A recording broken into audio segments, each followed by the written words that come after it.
Hello. Thank you for joining me today here on our live streaming at Oikos.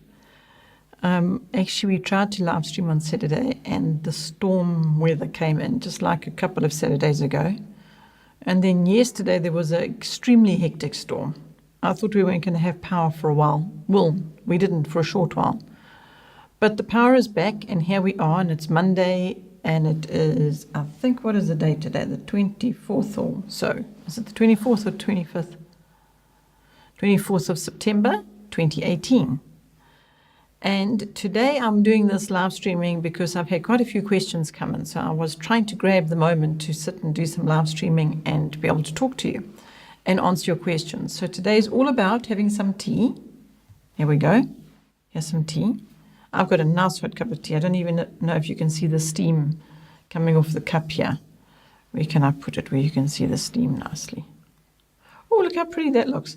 I've got a candle here as well because I don't have a fire going, which is behind me as the fireplace. The last couple of times we've tried to do a fire, it smoked us out somewhat. So we're not doing that at the moment, but I just love the color that the flame gives. It's nice and warm and comforting. And of course, a nice hot cup of tea is also warm and comforting. So I do hope that you are joining me today and that you can relax and sit and just watch these few moments of our live streaming, whereby I'm here to answer your questions and to be of any support and assistance that I can be in this journey that you are on. So I'm going to just pop over here to the Facebook page to see if there's anything that has come up, and just check that it's all working. And basically I have to tell you, Jamie, that I don't see anything here at the moment. So I'm just going to refresh this page and see if there we go. Yes, there it is. It is all working nicely here on Facebook. So what I would like to remind you is, Morena says it looks romantic. Thanks, Morena, for joining us. Thank you for being so faithful in attending our live streamings. It's really, really supportive. And I'm glad you like my little touch of my candle. And also there's a scripture here. Oh, that nearly fell over. I'm going to show the scripture right now because it's exactly what I'm hoping we can all be and do. And that is delight the Lord. It says here, delight yourself in the Lord and he will give you the desires of your heart. That is Psalm 37. I just love the scripture. It's normally on the wall, but today I took it off and put it here to share with everybody so that we can continue to delight ourselves in the Lord and that we will delight him as well, and he will give us the desires of our heart. So, and Shemaine is also there. Hello, Shemaine. Thank you. And Shemaine says that she's receiving us loud and clear today. Yay! We've been having some challenges for those of you who know, in that we have really been a bit tested on this live streaming with the technical challenges, but we are overcoming because God wants us to do this. We know that. And so here we are today, and I'm glad that it is clear, and I'm glad the sound is coming through. Please, ladies, those of you who have joined me, if at any point something strange happens, suddenly there's no sound or it goes slow motion or something, please let us know, because then we will know that we must pause and sort out the little glitch and carry on again. Okay. But in the meantime, I'm glad you're enjoying my candle, and I hope you have your tea. Have you got your tea? Hope so. And let me dive right into the first question. I did a little post on Facebook just before I came on live streaming to let you know what my first question is. I've got quite a list of questions today, so I don't know how far we'll get with all the questions, but here goes with the first one. The first question, I don't even have to read it because it's in my mind. It says, my child hates maths. What to do? What am I to do? And that really just is loud and clear to me. When somebody says to me that their child hates something, I take that very seriously. And I'll tell you why. First of all, in our family, when I was being raised and the raising of our own children, we had certain banned words. And the one bad word was hate. My mother used to say to us, the only thing we're allowed to hate is evil. Anything else, we're not allowed to hate. We're to embrace it and change our thinking on it. So that's a start to the answer to the question, my child hates maths, is that maths isn't something to hate because it's not evil. And so let me help you, anybody out there who's got a child that is resistant to maths, not enjoying it, finding it just to be something that is difficult for them. And I can relate, because when I was a child, maths was something that was the most difficult thing for me to do when it came to education. And I needed help because it wasn't easy. It didn't just come naturally to me like some people. Maths is just actually fun. Some students actually find maths fun. That wasn't something I could relate to as a child. So I do understand that there are children that will struggle with maths and find it difficult, and I was one of those then. So here I am to try and help you in the ways that my mother helped me, and the way that I help my children, and the way that I hope to help you. And it's going to be a bit different, the answer that I'm going to give you, to what maybe you've heard.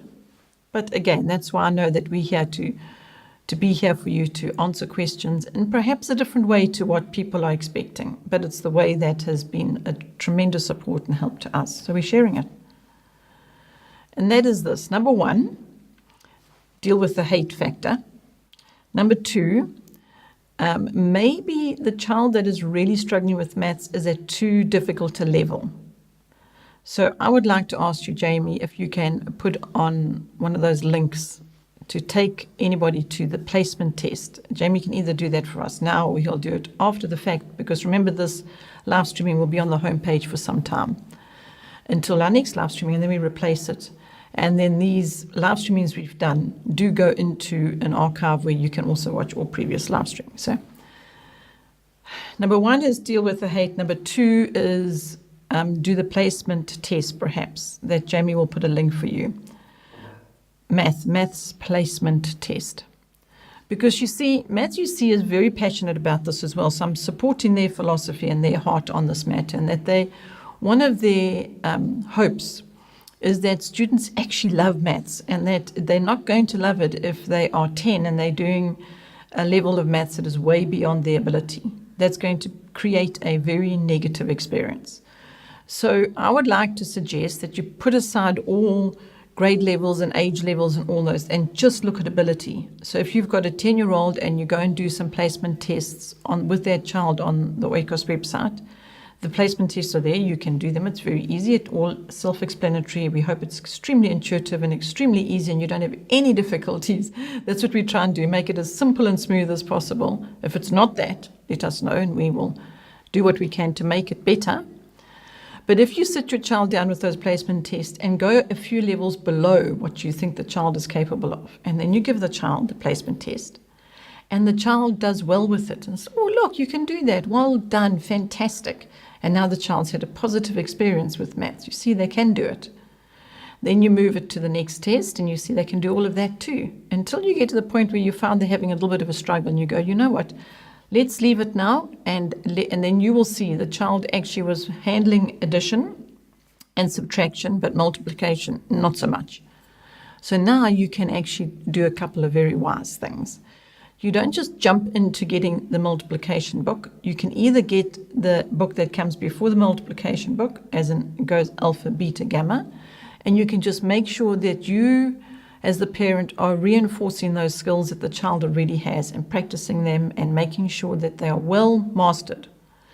And that might take some time, probably will take some time, and that's okay, because there isn't a hurry.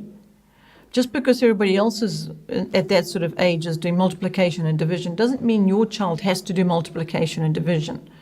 Just because you in your 30s doesn't mean you have to know how to do web development because your son-in-law does, because that's my situation. My son-in-law is a web developer, programmer person. And I can't do those things, but he's much younger than me. And I can't do what he can do. You see, it's not actually age or grade specific. It's what your abilities are. And they don't have to match the other children of the same age.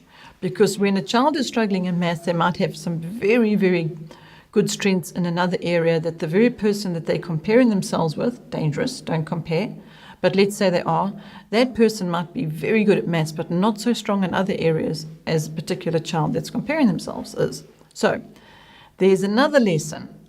And that is, if one of the reasons your child is struggling is because they're comparing themselves with somebody of a similar level, well, there's a lesson right there. You can stop right there, and you can do some lessons from the Word about the danger of comparing. And God instructs us, do not compare ourselves with one another. He actually asks us not to do that. So maybe you can stop and do a Bible study about comparing and help your child overcome the struggle and the pain and the suffering they're having as a result of comparing, because that is the fruit of comparing, and then help them to walk them through that particular lesson. And then we come back to the maths again.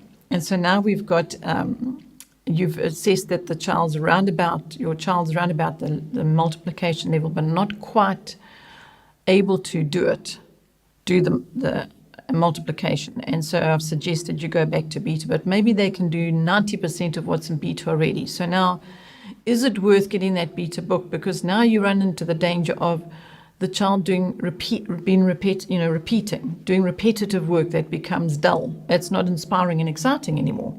So you see, you've got to, as the parent, do the placement, work with your child, work together to assess that child yourself. You don't have to ask somebody else to assess the child or go to a specialist. You are the specialist. You, the parent, are the specialist, because by coming to know the child, you sitting next to that child, you working alongside that child every day. You are the educator of that child, whether it's been in maths or teaching them manners or helping them to be orderly. You are educating your child. So we have got the placement test there to assist you to find the level that is appropriate, and forget about age and grade. That's the next thing. Then I'm going to take it even further and suggest something completely different. But hang on. Actually, before I go there, I just want to stop for a minute at this point of after the placement, because there are situations whereby you've got a child with a very, very special need. I was about to head into taking everybody on a journey that's a bit different with regard to answering the "my child hates maths" question. But before I go there, I paused for a moment, and the video paused as well, so I had a few sips of my tea. Oh, wait, now I'm distracted because something else has come up here. Is it paused again, Jamie? No. Oh, all right. Looks like we're all good. Okay, and that is for the very special needs child. Let's say you've got a child that has a real specific learning challenge of some kind, a difficulty. So no amount of placement tests or trying to get them to a particular level is going to help this problem with the tremendous resistance to maths, because the child it's a strain for them. It's such a challenge for them that it stresses them. And so now you're adding stress to something that's really difficult for them by even trying to get this to work. In that instance, I would suggest that you don't even try and get these math skills in place when there's all those other factors involved, because there'll be things that are more important to be attending to. Because if you're trying to bring in maths and it's just causing huge amount of strife and stress and anxiety and tears, I can't see that in any way that is a good thing. So understanding that a parent's going, but my child needs to learn maths. I mean, they need to be numerate and literate, and I need to be a responsible parent. And there's this weight on you, this weight of responsibility of feeling you need to do what's best for the child, and you don't want your child to grow up into adulthood and not being able to cope with any numbers at all. However, your child's difficulties might be such that numbers are going to be something that they're going to need help with. And there's enormous amount of help available, as we know, with children that have learning and language difficulties. There's all kinds of aids to help in that very special situation. So I'm just going to ask the parent that is having a struggle with a child that's got a very, very much deeper numbers mathematical challenge to maybe start thinking of it very, very differently and looking elsewhere for assistance and help, and how you can actually assist that child to get to a place of being able to help themselves with whatever needs come up regarding numbers. So that's just on the side. It's a completely different approach to handling just the child that's just got resistance to maths because it's too difficult for them, or they dislike it, or they hate it, as what the question was. So what I want to suggest, and this might even help with that very special needs child that's got some deeper challenges when it comes to learning, but I'm going to suggest that you look at it entirely differently. because I'm presuming now, I'm taking this down the path of you've got a difficulty and a problem with maths with your child. So here goes. I'm going to use a topic of paint, as in painting, painting walls. I'm going to use a topic of that. So I'm going to start with showing you a picture of painting. I'm going to put the first picture up there, just to bring reference to painting and how does this have anything to do with maths. I'm going to tell you a little story. In our own household, we had one of our children that was having a struggle with maths. Maths wasn't just coming naturally and easily. So you know what we did? We put the maths books away and we took out the paint. Can you show us put up the next picture there of those paint tins for me, please, Jamie? And we knew that we needed to do some painting in our home. We needed to paint one of the bedrooms. We needed to redo the bathroom.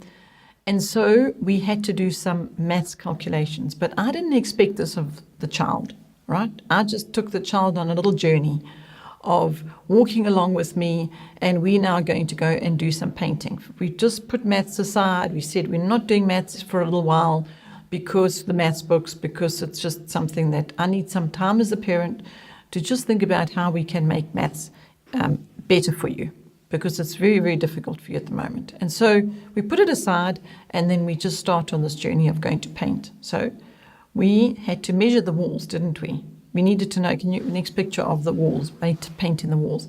We had to measure this wall. This was in our daughter's bedroom, and it was a cream wall, and we were going to make it a purple wall. But now you can't, if it was going to be a cream wall that was then going to be painted white, we would need a certain amount of paint. If it was a cream wall that was going to be painted, let me do it the other way around. If it was a very dark wall like this purple wall you're looking at, and we wanted to paint it a paler color, we'd need more coats of paint than if we were going from light to darker. So that had to be factored in. And so the difference being, do we need 20 litres of paint or 50 litres of paint? It literally can be that much of a difference. So now we're talking numbers. If we go to the next picture, you'll see this photograph is of Greg and Missy sitting in the bath, and there's Jamie outside the bath, and they're busy scraping paint off the tiles, because now we're going to have to repaint the tiles. So they were white, and then we made them green, and now they're peeling, and so now we paint them again. So now we're going to need an undercoat. And there's how many tiles? It's not very many. It's just a strip of tiles. But then there's a wall that Missy, long beforehand, had painted daisies on the wall, yellow sunflowers. Maybe they're sunflowers or daisies. And so she didn't need a lot of yellow paint, and she didn't need a lot of green paint, but she would have needed a lot of blue paint. So now we had to go off to the hardware store. What is the next picture there? Put the next picture for me, please. This photo that we've put up now is just one of them when they're older, and the painting projects continue.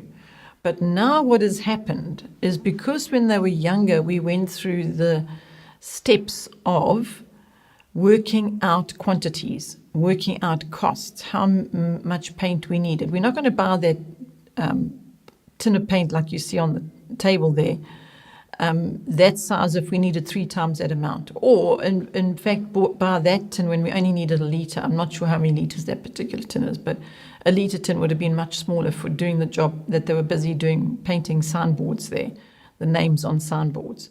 So this whole little story, you can take the photo away now if you like.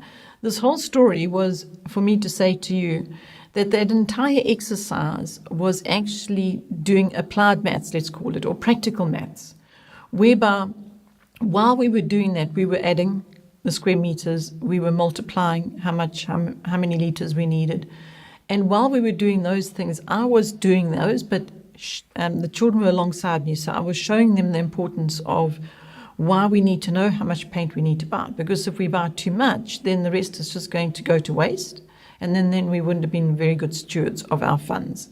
And if we bought too little, it would have been trips back and forth to the hardware shop to get more, and then that also wouldn't have been very good stewards of our funds again. And so, oh goodness, look at this. We actually need to know how to do maths. We need to know how to handle numbers, what to do with them, when to add them, subtract them, divide them, multiply them. And so then we could bring the maths books out again. And when we're now going to do a multiplication problem or sum, whatever the lesson was, there would be a lot of reason behind that as to why we're having to learn multiplication, not just these numbers on the page that we need to multiply and we don't see, the student doesn't see the point or the purpose, and they just experience the challenge.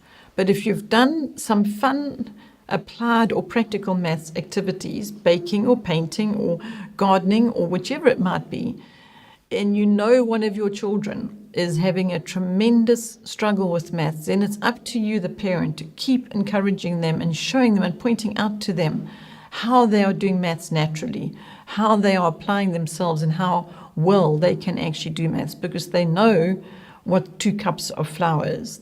And then you can take it a little bit deeper and say a cup is 250 mils.